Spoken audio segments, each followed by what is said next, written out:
Hey everyone, Eggman here with another video, and today we're going to go over the new support for the Agent of Destruction's archetype. It's a fan favorite. It's a very kind of old archetype at this time. It's gotten a lot of support over the years, and it got 3 new ones, and I think they're honestly pretty good for the deck, and just a reason to kind of go back and look at the deck. So we're going to look at the 3 cards, and then we're going to have an example deck list at the end. So starting off, we have the Majin Buu Pure Destroyer, and technically it works not only for the AOD deck, but also the black Majin Buu deck that was kind of like, it was like relevant for like a couple weeks, but it's a blocker 1-drop for 1Z energy. Activate main if your leader's backside is Majin Buu, leader of the Agents of Destructions, and its front side is facing up. You have 6 or less life, and you have 2 or more energy. You can flip one of your leaders to its backside, and then draw 2 cards and remove this card from the game. So it just means that you get to awaken a little bit earlier, very, very consistently on turn 2 for you, and I think that's very strong for the deck. And it's a draw 2, like the untapped draw 1, like the original leader. It also has an active main limit 1 if your leader's black. You have 3 or more energy, and you place 1 of your C energy you drop. Choose one of your opponent's battle cards and place it underneath this card, and this card gets plus 20k power until the end of your opponent's next turn, which is good for just absorbing, getting rid of a card as well. It's worth running like a second copy of this card in your Z deck. In my mind, I don't think it's super great, but it's a really cool card in what it does. Not only is it removal, it's also a blocker if you kind of have it on the board, and it can do some cool stuff. So like the card a lot, and definitely is like one of the best things to like happen to Agent of Destructions in a little bit, and makes a lot of people, I think, look at the deck in general. So we have 2 more cards. Next is the Janemba Bewitching Agent of Destruction. It has these weird permanents, and we'll kind of talk about it more when we go into the deck list. But permanent, this card's original skill can't be negated in any area, and also permanent, this card can't be added to a player's hand. So the fact that this can bounce things back, there's a lot of kind of looping potential with it, especially with some other cards in the kind of evil incarnate kind of Agent Destruction archetype. So that's the idea of this card here. But it has an auto burst 1 when this card is played, gets to just draw 1, as well as activate main limit 1 if you have 3 more energy and you add 1 Agent Destruction card other than this card to your hand. At the end of your turn, switch this card to active mode, which just means that not only do you get like a 5k combo at the end of your turn, but there's a lot of Agent Destruction cards that you'd want back into your hand to be able to use their effects again, essentially. So being able to get some recursion is good. The fact that this card's also blue is kind of nice too. It was better when Bean was offensive and defensive, but there, I don't know, like in a deck that kind of supports a wide variety of colors, sometimes you just want to kind of stick to 2 or 3 main colors so you can use your energy for specific things, and I think it being blue is quite good there. So and the last one we're going to talk about is the Omega Shenron, the strongest Agent of Destruction. I think a lot of people thought that this would be like just generic Shenron support, and I'd have to look back. I think it can be. You can, I think, go into, because there's an 8-drop for it, but you'd have to do like the original chain. But it's obviously a very, very good Agent of Destruction card. So deflect, if your opponent has 3 more energy, this card gains triple strikes. This means like if you're going first, you're not going to be able to triple strike them on your 3 energy there too. Auto, when this card is played, choose one. You either get to draw a card or choose up to one of your opponent's battle cards, ignoring barrier, and KO it. So you have like this 30k triple strike that comes out for 1. It has the effect of, if your leader is Agent Destruction in his card name and a total number of cards with Agent Destruction in their names in your leader area, energy, Z energy, battle area, and drop is 7 or more, you get to play this card from your hand, which is incredibly easy to do in most builds with this. You're pretty much playing this on turn 3 anytime you want. You can play it on turn 2 technically too, but like you don't, like the triple strike isn't as important. But for 1 energy, just being able to get rid of something with barrier is absurd in a deck like this. Or you just get to draw a card and you get some effects, and it's a 5k combo, and it's yellow as well, and I think yellow is kind of important for a couple reasons that we're going to go over the Z deck as well. So honestly, all 3 of these cards I think are just great support for the archetype. They're nothing I would say is incredibly broken. I think the Majin Buu is probably the best card of them technically, just because the early awaken is really nice for the deck. But the Omega Shenron is probably the best.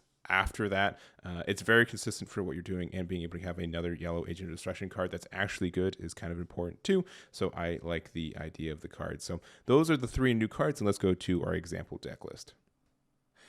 And here's the example deck list that I have for this deck. We are going to be using the original leader. Obviously, this deck is pretty flexible. You don't necessarily need to be running this leader for it, but I think it is the best one for it still. Being able to, attack, be able to draw one, look top 5 and add 1 card from your life to your hand is great, as well as just the other awakening abilities for this. So I think it's a very, very flexible leader for it. And then being able, all the cards having no specified cost is great too, just inherently, so you can use these effects. We are running the Bobbity Overseer of Destruction as usual. You do have to be careful with this because there are more ways to get rid of 1-drop barrier cards than there have been previously, especially like Black Smoke Dragon can get rid of this, which can be stinky. So you do have to be careful about that. And sometimes you have to have like a backup copy of it in your hand if you need to, but otherwise still a very good card for the deck. And I think it's what makes it very good because it reduces the cost of everything by 1 and the same no specified cost kind of dealio with it. So being able to reduce that cost by 1 is good. And then looking at the rest of the deck, Agent of Destruction Strikes Back, still great. It sometimes lets you draw 3 cards if you need to.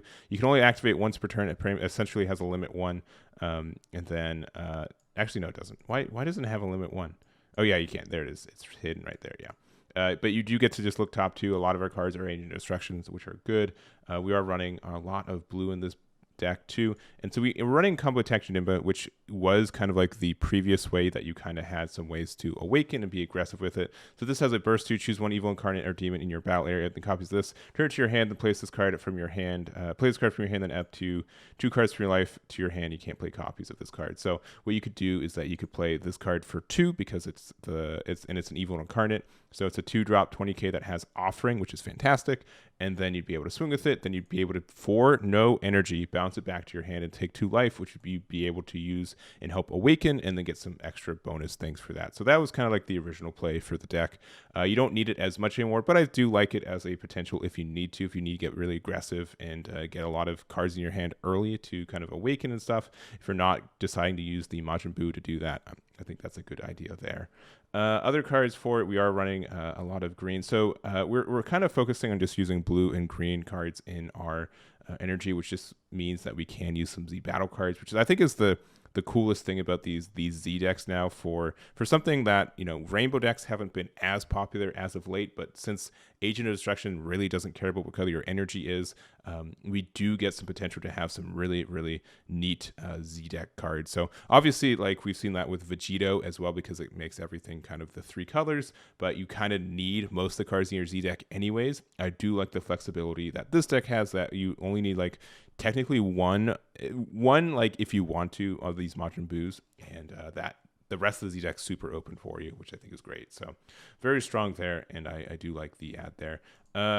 Good cards include Aandroidd 13. This card's still really good. It's a really great card. So if your other card is Agent Destruction, if the battle card being played has any cost of 3 or less, place in its owner's drop area instead of being played, play this card, then your opponent chooses 1 card in their hand. Like, this is such a good card against blue right now. And then when this card is played, shuffle to up to 2 Evil Wizard agents from their drop to your deck if you want to. But just being able to play this for 1, essentially, with the leader effect and the Bobbity in tow, like it's just so good. It's on either player's turn. It's a great card for the deck. Garlic Jr. still great. Not only is a negate, you can just hard cast this for 1, and then if you I'm going to assume for the rest of this video that Bobbity's out on the board for most of our plays. That's not always going to happen, but that's what we're assuming here. You get to play this. You get to play a 15k with the skills negated, so you get some cool stuff there. Turles is great. It stinks that this card is unique, but being able to look top 5 and draw cards good. Broly is still fantastic. Just look top 3 and add any card that you want from it is good.